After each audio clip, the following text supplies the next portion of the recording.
waxaan idin sheegayaa in beedkii nafaqaystaha hawada ka baxay.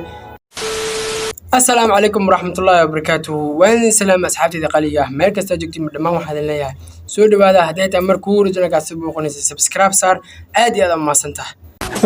maanta mawduuca title-ka waxaa ku soo aragtay waa run beedkeygii nafaqaysta hawada ayuu ka baxay. waxaan idin sheegayaa dadka Facebook page-ka aniga iga soo raacay inta YouTube-ka joogo waxaan idin sheegayaa in beedkii nafaqaystaha hawada ka baxay waxyaabo jira awgeed yani koobraadi aw jira awgeed waxaa jira codsi aniga la soo gudbisaday oo walaalo inoo soo galiyay misalkaas anana aan fiiri jiray codsi bilaadankaas oo kaliya wax walba waxa uu sameey jiray yani haasla weynaan haasla kibirsanaan heerkan adiga ay gaarsiiseen heerka siiweyn waa sii rajay doona insha Allah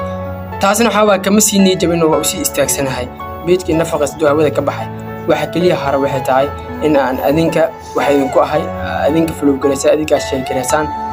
adig kale wax walba aad sameeysan waxa kale idin sheegayaa horta in beedka nafaqaysta mar dambe musan aan soo dhigi doonin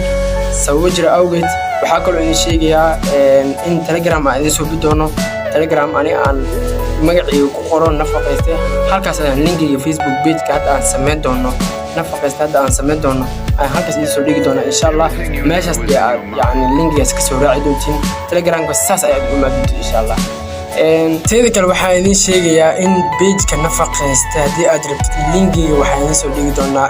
description-ka ama comment-ii koowaad ayaan been ku qaban doonaa insha Allah linkigaas ku dhufanaysan nafaqaysta page-ka cusub toos ah ku geyn doona insha Allah ama nafaqaysta ku qortid baa uu ku soo boodaa ku soo boodwaay linkiga wuxuu yaalaa comment-ga hoose ama description-ka insha Allah been ayaan ku qaban doonaa ayaaba oo adiga aad jeceshiin idin sameeyo waxyaabihi wayna qowayn laakiin waxa idin ku dhameynaa in Telegram-ka aan idin ku wada dhameeyo waxaan soo gali doonaa Telegram-kaas shamsiisan ilaa musalsalada aad dalbatiin waan soo gali doonaa Telegram-ka haba la xirabo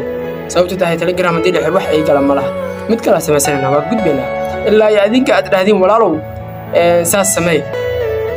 marka wax walba waxa ay qiimo badan in adinka codsiidina ay sameeyo meesha Telegram-ka isku imaano aan musalsalada aan ka daawatiin أنا بيت كنا فقسنا فيديوهات مالنتي أدين كقرحية أنا مالنتي قرحية أيضا سولي إن شاء الله أو ماشي سدي أفكرت يعني قراءة أقوى شيء كذا خاءات وحول بو عن فنية خاءات وحياة سوشيال ميديا ما أنت كأحسن وحياة قرحسن هل كسر سولي دونا نفقسته هذا أنا بيت نفقسته هذا سمية وكان بيت كقر ما حقوق ده ماشي كورن سيرجين كان نفقسته ده بس السبب كأنصرنا اللي أثرناها إن شاء الله من يجيبها إن شاء الله وحير dad kooyta maqon dad wali meega dhiman waa inuu leeyahay intii ugu jiraan waxaan sheegay intii soo dhacday beedka nafaqaysna meeshaas aad flow leedoonta la leedoonta meeshaas de waxyaabo shactara iyo comedian ay soo dhigi doono iyo halkaas qosol maalintii aan qurxiyo insha Allah halkaana Telegram-ka aan sameyn doonane caawaba waa sameyn doonaa mas'alada meesha soo dhigi doonaa insha Allah ilaa bari waa soo dhigi doonaa caawa mas'alada soo galayaan Telegram-ka aan soo dhigi doonaa inta ku soo gubinaa muuqaalkeena mana kan ijabay sababta waxa ugu nijabay waxay tahay Soomaalida maanta gaarsi heerkaas way nool yihiin ma dhiman marka waxaan leeyahay never give up istaaga oo ka adiga heerkaas gaarsiisay awilba heerkan heerka siiweyn adiga gaarsi karti insha Allah si kasta aad kuma sidin taabashay muuqaalka daawtay insha Allah dhamaantii waxaan rajaynayaa farxad iyo bisbaa baraaqiir leen amdad aasuban waliga saa u farxsanahay ha iga nijabin waxa soo celi karaa insha Allah hadii aad farxsan tahay waa kula farxsanahay وكلية ده هنيجي من keep up سمي إن شاء الله باي باي نبدينه نولادا فان مهرون وانا فهمت فانس كيغا كل جودا وانا دي جيجا سيدا إلى جيران بانا واحلى سيستلين يدوق دوق انا دلب كين دوق ده